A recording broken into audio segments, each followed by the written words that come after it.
where I'd like to talk to you next about the New World Order. And a lot of people think this is some kind of conspiracy theory, and it isn't.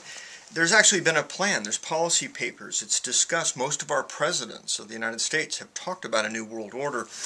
But the idea was really developed within a certain elite, political elite and business elite. Winston Churchill and Franklin Delano Roosevelt all talked about a New World Order. It can be anything from a new power paradigm, the result of what do we build after war has destroyed our civilization, our countries. But it has evolved into, more specifically, a plan for a global governance.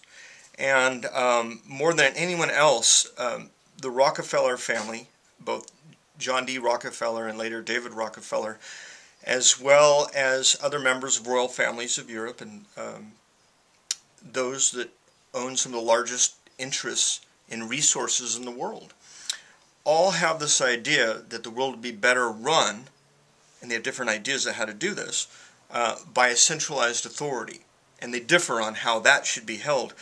But there are certain organizations I want you to know about. There's something called the Council on Foreign Relations. And there really is an organization. They have it's a legitimate organization with about 5,000 members. It has a very excellent periodical called Foreign Affairs I subscribe to, and there's a breadth of different kinds of ideologies that are expressed, but it is probably the primary area where this manufactured consent for a one world government or a new world order or a globalization of the world and a centralization of the money comes out of this. Also the Trilateral Commission, the Bilderberg Group. Now, a lot of people take these organizations and they build conspiracy theories around them. What I want to do with you now is discuss them. That's what Money and Power does. We're trying to go in and just get to the facts. Let's just look at what this really is and not blow it up or make it anything other than what it's intended to do, but look at what it really is doing. What do these organizations promote? What are they trying to create? Two of David Rockefeller's proteges were Henry Kissinger, who was one of the most important people in influencing United States national strategy and defense, and his other protege was Dick Cheney. A lot of people don't realize, because Dick Cheney played it down even amongst his own constituents. But he was the director of the Council on Foreign Relations. He's the one that puts together a lot of these policy papers that create a vision of a global governance.